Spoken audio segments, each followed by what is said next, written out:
bienvenue au podcast live des audacieux normands par la Caisse d'épargne Normandie. Je vous rappelle le concept, un ou une invitée, notre audacieux donc, et 30 minutes devant nous pour lui faire écouter ce que ses proches nous ont raconté de lui. Des anecdotes, des souvenirs, des révélations, on peut s'attendre à tout.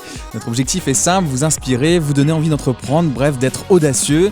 Pour ce 4e épisode, nous sommes à Grand Couronne, juste à côté de Rouen, dans les locaux d'un client de la Caisse d'épargne Normandie, la société Abyscorp. Ce nom ne vous dit certainement rien et pourtant c'est le numéro 1 des produits dérivés geek en Europe.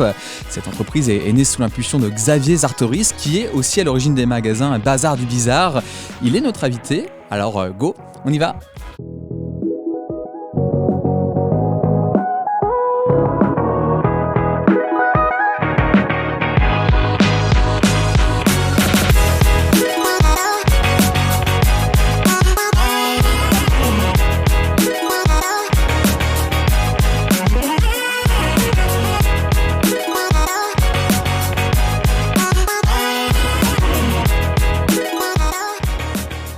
Bonjour Xavier. Bonjour. Merci de nous recevoir dans tes bureaux. C'est vrai que je pense qu'on le voit à l'image, pour ceux qui regardent la vidéo, on est baigné là dans la culture geek. C'est notre univers. Ouais. Voilà, il n'y a pas à hésiter. Est-ce qu'on peut le dire d'ailleurs, on est au royaume de la culture geek ? Ici, ouais. Oui, je pense que tu n'as pas tellement d'autres endroits où tu trouveras autant de produits, autant de licences, autant d'objets, autant de... Ouais. Et d'ailleurs, tu as peut-être une licence préférée, un univers que tu préfères parmi tout ce que tu fais, tout ce que tu produis comme objet ? Lié peut-être à toi, à ce que tu regardais en dessin animé quand tu étais plus jeune ou... Moi, j'aime bien l'Albator 78, pas l'Albator 82, l'Albator 78, parce qu'effectivement, j'étais enfant. Mais hormis ça, je m'attache à toutes les licences quasiment. Il y a assez peu de licences que... Voilà. Je regarde énormément d'animés, de mangas animés en fait. Je pense que je viens juste d'avoir 50 ans. Je suis une des rares personnes à mon âge à regarder autant de mangas animés, plusieurs heures par semaine. Parce que j'essaye justement de suivre et de rester dans le milieu. De rester complètement. Et puis j'aime ça, très objectivement. Oui, c'est pas non plus une torture, au contraire. Donc, je suis assez éclectique. Bien sûr, on va revenir sur Abyscorp, mais avant, j'aimerais rappeler à nos auditeurs que tu m'as partagé les coordonnées de quelques-unes des personnes qui sont proches de toi.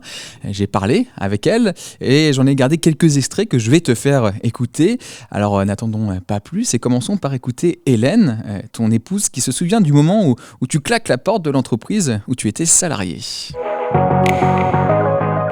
Je me souviens un jour, il est sorti du bureau du directeur et il m'a dit ouais non mais là j'en ai ras-le-bol d'être salarié, faut que je travaille pour moi. Donc ça a été direct.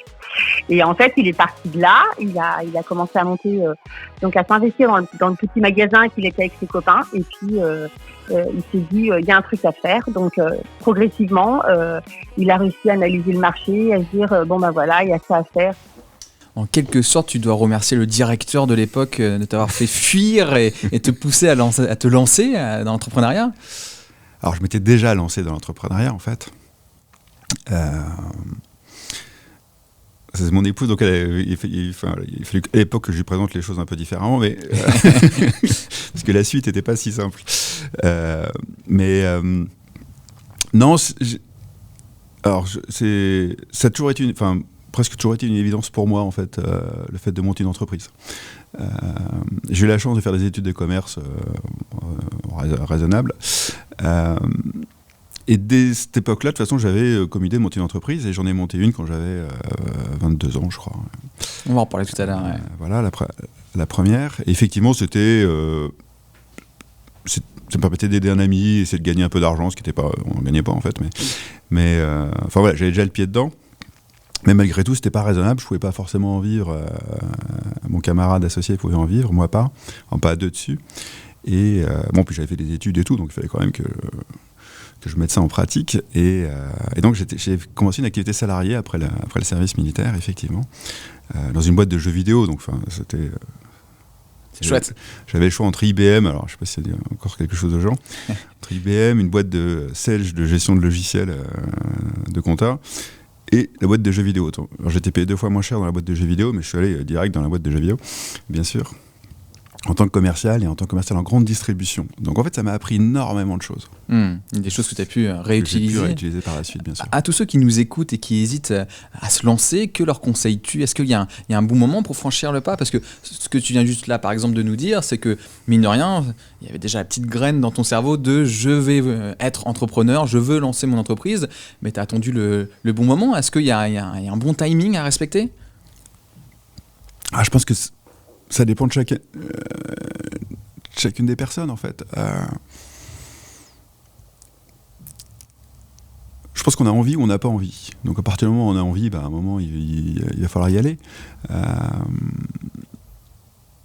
Le bon timing, ça dépend vraiment de la personnalité des gens, de l'idée qu'ils vont avoir aussi.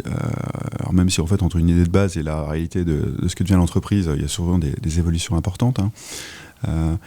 Faut avoir l'élan, effectivement, l'envie de se lancer. Ça peut arriver, on parlera sûrement de raison d'entreprendre, mais nous, aujourd'hui, on accompagne des gens qui se lancent à 50 ans, 55 ans. On avait même 2 candidats qui avaient plus de 60 ans, qui montaient une école. Donc il n'est jamais trop tard pour se lancer. Pour moi, le créateur, le gars qui a fait McDonald's, il y a eu un film sur lui il n'y a pas longtemps, en fait, il se lance à 54 ans, je crois. Donc, non, il n'est pas trop tard, et puis, à mon avis, il n'est jamais trop tôt non plus. Voilà, j'encourage les gens à démarrer jeunes s'ils peuvent, et il y a moins de risques quand on est très jeune. Le magasin dont parlait Hélène à l'instant qu'on a entendu, c'est le Bazar du Bizarre, et Pierre-André se souvient du tout début. André Pierre, pardon, qui est associé à ce magasin. On avait l'équivalent d'un stock de... en euros, ça devait faire 1500 €, et la plupart, c'était du dépôt-vente de nos amis, quoi, en fait. Sur des produits comme des jeux de société, des jeux de rôle. Et ça nous a permis de débuter comme ça. Le magasin devait faire 12 mètres carrés en max. Au fur et à mesure, ça s'est bien développé, et puis on a rajouté d'autres produits comme les mangas, les comics. Et c'est en 99, Xavier décide d'arrêter le travail qu'il avait à ce moment-là et d'ouvrir le magasin de Caen. Souvent, on imagine l'entrepreneuriat comme un grand saut. Ici, tu nous démontres que ça peut être progressif, qu'on peut faire mûrir l'idée au fur et à mesure. Ouais, alors au départ, moi j'avais envie d'entreprendre, donc j'avais créé ce magasin avec mon camarade André Pierre et associé. Et puis, comme je dis, on vivotait, il vient d'écrire un peu notre business plan, donc ça fait pas forcément rêver, surtout mes parents. Donc, effectivement, moi, j'ai travaillé le week-end, pendant mes vacances, à la place des vacances de mon associé, enfin, on se séparait, etc. Moi, j'aimais bien. Et puis, petit à petit, j'ai vu que le magasin... On apprenait notre métier. En réalité, dans tout ça, il faut apprendre un métier. On a démarré petit, mais on a appris. On a beaucoup appris et on a beaucoup progressé. Effectivement, le magasin a progressé.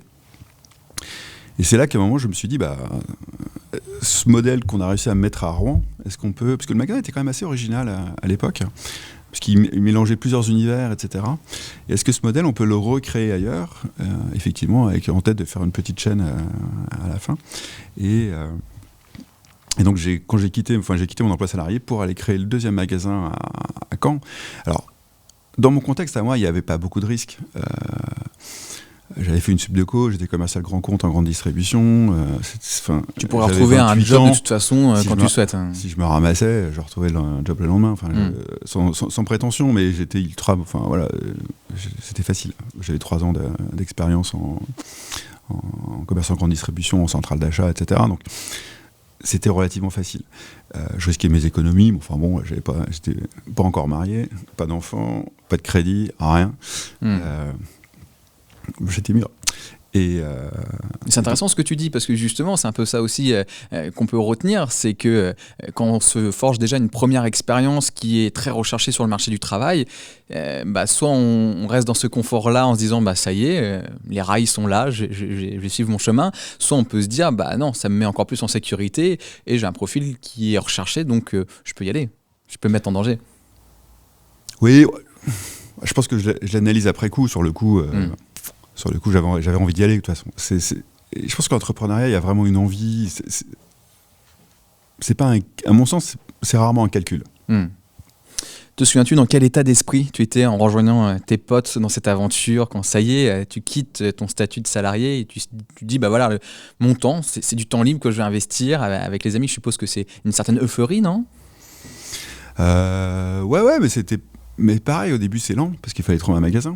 Donc je suis retourné chez mes parents, Ouais. à 28 ans, ou 29, je sais plus quel âge j'avais. J'ai gardé ma petite copine de l'époque, donc mon épouse aujourd'hui à Paris, mais bon, je suis retourné dans ma chambre d'adolescent, voilà. En plus, ma mère me voyait pas faire grand-chose, parce que c'était pas si fin, il y avait du temps, etc. Et il fallait travailler, pour elle, c'était pas très spectaculaire. Donc voilà, vous avez envie de réussir. Et à l'époque, trouver un magasin, un emplacement, c'était déjà... puis dans nos prix, parce que là encore, même si on s'était amélioré, nos moyens étaient modestes à l'époque. Donc... En même temps, ça serait pas tout à fait exact de dire que c'est ta première expérience d'entrepreneuriat. Tu m'as appris tout à l'heure et tu as bien raison, car tu avais déjà un projet avant même le Bazar du Bizarre. Toujours André Pierre qui nous raconte. Oui, tout au début, c'était en effet des jeux par correspondance assistés par ordinateur. On avait des jeux où il y avait une quarantaine de joueurs, qui possédaient chacun un pays sur la carte du monde, et le but c'était à celui qui aurait le plus grand territoire à la fin. Et donc les échanges se passaient, on renvoyait les ordres par écrit, on les retapait à la main sur l'ordinateur. Le programme tournait, on renvoyait par courrier les résultats. Les joueurs discutaient entre eux ou par téléphone, à l'époque c'était le Minitel, ou même par courrier certains. Et donc une semaine à 15 jours plus tard, ils nous renvoyaient les ordres qu'ils avaient décidés après les actions diplomatiques qu'ils avaient passées avec les autres joueurs. J'ai vu ton sourire et forcément ça fait sourire d'entendre parler du Minitel. Est-ce que ce jeu avait eu du succès à l'époque ? Alors il n'était pas censé raconter ça, André Pierre, on avait dit qu'on simplifiait le parcours. Mais ceci dit, il le raconte assez bien. Voilà. Non, ça n'a pas du tout marché et c'est pour ça qu'on devrait ouvrir la boutique en fait. On avait... tous les gens qui ont moins de 50 ans aujourd'hui, c'est un peu compliqué. C'est avant Internet. Voilà. Enfin, Internet existait, mais c'était pas diffusé du tout. Donc on est avant Internet. Et avant Internet, c'est encore le courrier. Et on pouvait pas faire un wargame, ça a plus de... je sais pas quoi, un risque, ça devait se faire à 6 joueurs, quoi. C'était max. Donc ces jeux existaient. En fait, on était une poignée de fans. On était une poignée de fans. Et il n'y a pas de marché du tout. Voilà. Donc ça a vivoté gentiment et c'est après qu'on a monté la boutique. Voilà. Est-ce que tu considères que cet échec a été indispensable pour t'amener à ce que tu as réalisé aujourd'hui, que sans ce petit épisode, en fait, tu n'aurais pas pu faire ce que tu as fait aujourd'hui ? Bien sûr, ça fait partie du parcours, je pense. Maintenant, on a quand même limité la casse. L'entreprise, on n'a pas fait faillite puisque l'entreprise est devenue le magasin, en fait. D'accord. Voilà, donc on n'a pas eu c'était pas non plus... voilà.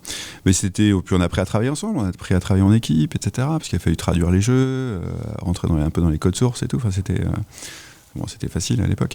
Mais c'est une aventure entrepreneuriale, aller sur des salons pour vendre le truc. Voilà, ça s'appelle Abyss parce qu'à l'époque, il y avait encore des listes. Des listings de sociétés ou je sais pas quoi. Et comme ça, on était toujours en premier. Ouais, AB, oui, voilà. Exact, bien joué. Bon, allez, je récapitule. Tu commences par lancer un jeu par correspondance, puis tu deviens salarié aussi en parallèle avant de rejoindre tes potes avec qui tu lances les magasins Bazar du Bizarre. Comment se passent les années suivantes au sein du Bazar du Bizarre ? Vous trouvez le magasin en question ? Ça s'ouvre ? On a la chance de le lancer au moment du lancement de Pokémon, en fait. Et on vendait des cartes Pokémon, donc forcément... Royal. Forcément, ça a été assez facile. Non, j'ai dû rester un peu moins d'1 an sur le magasin de Caen, qui existe encore aujourd'hui, tel quel. Et puis je suis allé monter le magasin de Orléans, où je suis resté à peu près 6 mois. Alors il dit, moi je l'ouvrais, puis après on trouvait une équipe de salariés qui allait prendre ma suite. Et puis ensuite, on a monté une petite centrale, donc une sorte de petit bureau à Rouen, à partir duquel on a ouvert d'autres magasins. Et au maximum, on a ouvert une dizaine de magasins comme ça. D'accord. À la grande époque. Et c'est là qu'après, j'ai basculé, au début un peu en parallèle, sur Abyss Corp. Et justement, tu vas tourner cette page du bazar du bizarre, comme tu viens juste de le dire. On va pouvoir parler d'Abiscorp. Et justement, Ludovic, qui est ton conseiller caisse d'épargne Normandie, nous en parle. Alors, Abiscorp est effectivement une très très belle société normande qui, plus est sur un secteur, je dirais, assez atypique. Son principal métier, c'est la fabrication, la commercialisation de produits dérivés ici de bandes dessinées, de films et de jeux vidéo, par exemple.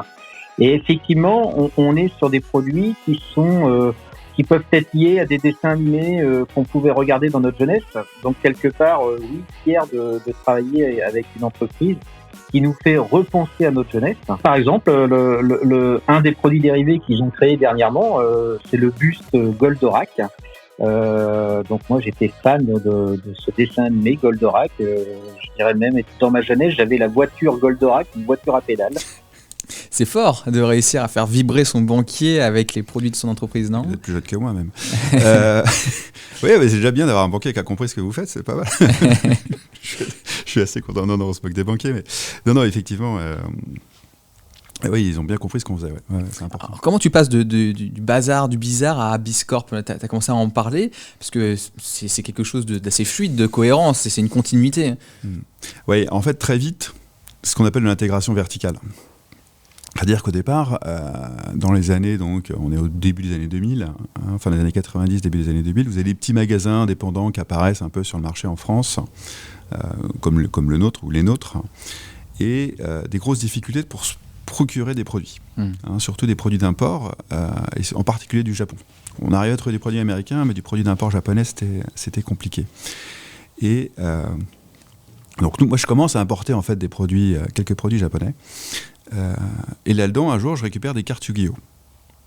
Et je m'aperçois que Yu-Gi-Oh! C'est Konami. Et Konami, c'est avant tout un fabricant de jeux vidéo. Il se trouve que je les connaissais, moi, Konami, puisque j'avais travaillé dans le jeu vidéo avant. On les distribuait, entre autres. J'avais une bonne relation avec eux. Oui, c'est des contacts de là-bas. Voilà. Et donc, c'est juste à peine 3 ans plus tard. Et donc, je prends contact avec Konami, je les rencontre et je leur dis, bon les gars, jeux vidéo, alors à l'époque ils avaient Metal Gear Solid, ils avaient ISS Pro, leur jeu de football, FIFA existait à peine, c'était les rois du monde. Je leur dis, bon vous savez, au Japon vous avez un super jeu de cartes, alors je sais que c'est pas du jeu vidéo, ça s'appelle Yu-Gi-Oh, ça cartonne tout, c'est génial. Moi j'ai déjà travaillé, en tant que détaillant, j'ai travaillé avec Pokémon, j'ai vu les différentes erreurs qui avaient été commises autour de Pokémon. Je peux vous aider à monter ce qu'on appelle le jeu organisé, donc toute la partie un peu ce marketing opérationnel. Et voilà, et en échange, j'aurai un peu de distribution, parce que je voulais déjà monter un truc de distribution en amont. Donc ça en premier, et puis en parallèle, le fait que pas de produit, il a fallu lui structurer une société d'import à une vraie échelle pour importer des produits du Japon. Vraiment, au départ, c'est de l'import. Donc voilà comment on démarre avec Abiscorp. Konami finit par me faire confiance après différentes péripéties et c'est 1 an de travail à peu près pour monter tout le plan marketing sur l'Europe du lancement du Yu-Gi-Oh! Et du jeu organisé. Et donc en tout début 2003 on démarre avec donc 2 métiers, la carte à jouer et à collectionner Yu-Gi-Oh! En France et puis l'import de produits dérivés essentiellement du Japon à ce moment-là. Et là, on voit une fois de plus que tout ça, ce sont des chaînes et chaque chaînon est très important parce que sans Bazar du Bizarre, tu ne peux pas créer Abiscorp. Ouais. Et sans mon métier de salarié chez Inelec Multimédia, qui était mon employeur, qui était grossiste en jeux vidéo, j'ai appris ce que c'est que de faire une facture, j'ai appris ce que c'est que de livrer un client, mais c'est tout idiot, mais j'ai appris les bonnes pratiques de ce métier. C'est une boîte qui est brillante et qui le faisait très bien. Donc tout ça, voilà, c'est effectivement, vous apprenez au fur et à mesure.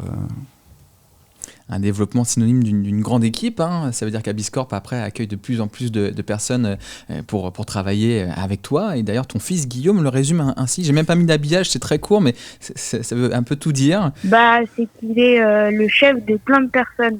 Et ouais, plein de personnes. C'est combien de salariés Abiscorp aujourd'hui ? Alors, le groupe aujourd'hui, c'est environ 350, 360 salariés, je crois. Ouais, c'est quand même pas mal de monde, même beaucoup. En direct, ouais.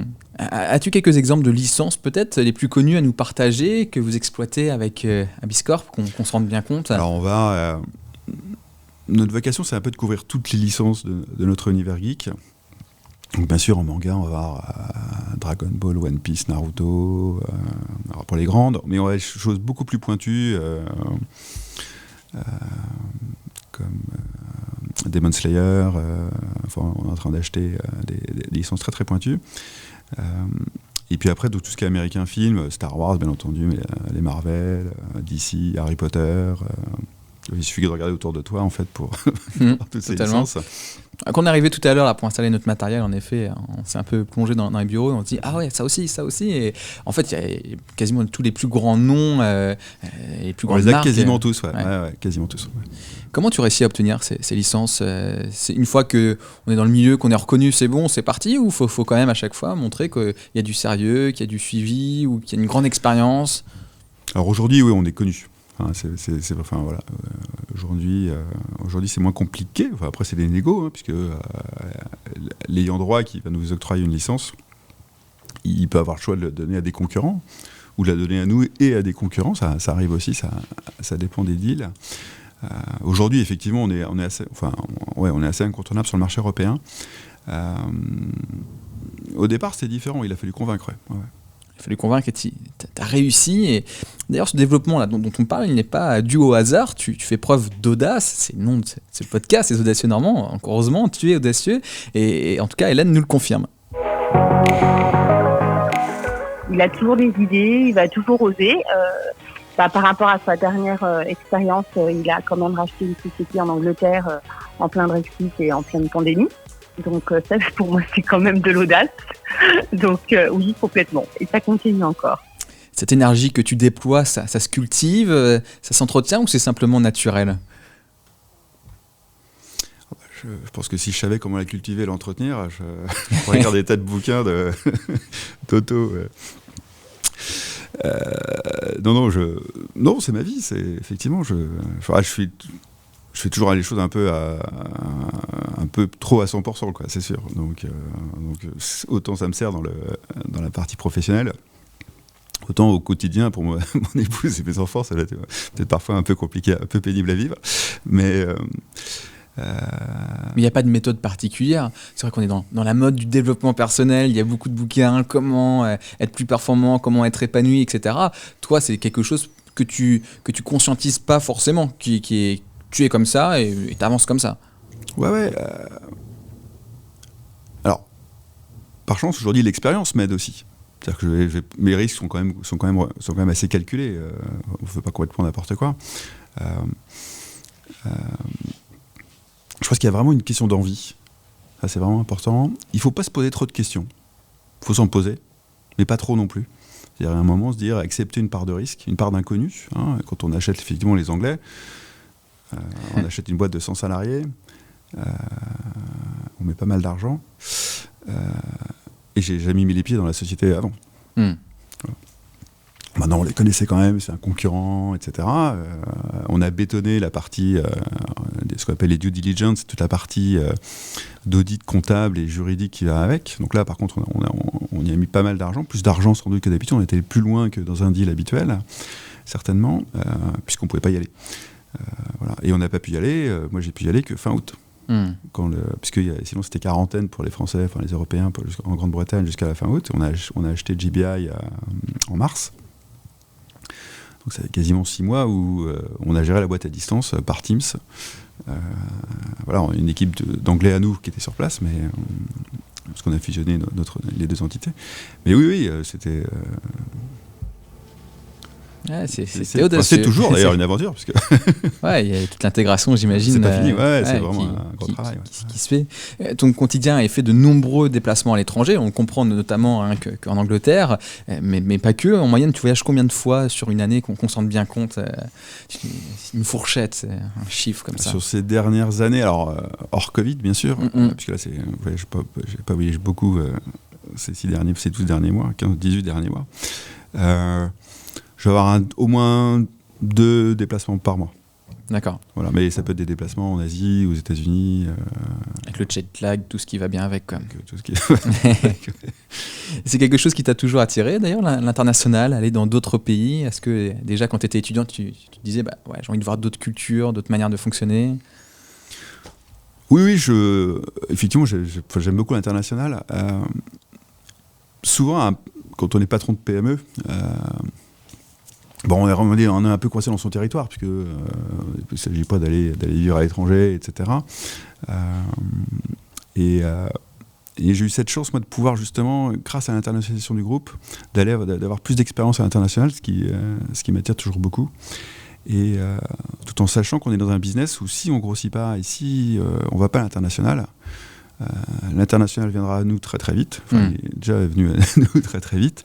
Et on se fera balayer. Donc on est obligé de toute façon d'avoir une échelle au départ européenne et maintenant un peu mondiale. Dans un marché comme le nôtre, en croissance, qui se globalise vraiment, avec ce qu'on appelle des effets d'échelle importants, on n'a pas le choix. Il faut y aller. Et évidemment, tes proches en profitent un peu. Tu disais que ça peut être contraignant, mais Guillaume se souvient d'un voyage aux États-Unis où il t'a suivi. On est allé aux États-Unis avec papa pour son travail. Bah oui, c'était bien, et surtout qu'il travaillait comme en France. Et un jour, dans une année, il y avait on va au travail de notre père. Et du coup, je suis allée au travail de papa. Bah, c'était bien parce qu'il y avait un énorme entrepôt et plein de cartons. Et du coup, je pouvais aider papa, par exemple, porter les cartons et tout. Tu fais travailler ton fils alors. Oui, je m'étonne, mais celui-là était un peu petit, les autres ont travaillé, effectivement. Je suppose que c'est une fierté pour toi de pouvoir offrir à tes enfants ce genre d'expérience, de voyager déjà, de développer une entreprise, de voir à travers leur père. Ils ont eu la chance de pouvoir habiter 2 ans à Miami. Ah. Voilà, c'est à ça que fait référence Guillaume. Puisqu'à un moment, on a lancé la filiale américaine, j'y passais beaucoup de temps, et puis un jour, j'ai dit à mon épouse, écoute, plutôt que de m'attendre à Rouen quand je suis à Miami, tu peux aussi m'attendre à Miami quand je suis à Rouen. C'est parti comme ça, sympa, c'est une petite aventure familiale, donc ça a duré 2 ans. Voilà. Et oui, ça pour un patron de PME, encore une fois, c'est une expérience qui est rare, quoi. Partir un peu en expat. Alors moi, j'étais pas vraiment expat parce que je faisais passer plus de temps en France qu'aux États-Unis finalement. Mais voilà, il parle anglais, c'est un bel avantage déjà, ça. Ouais. Mais voilà, ça ne suffit pas apparemment, et tu avais besoin d'encore un peu plus de challenge parce que tu t'es investi aussi au niveau local. Tu es président de l'association Réseau Entreprendre, et Claire, qui en est la directrice de cette association, nous parle de ton rôle.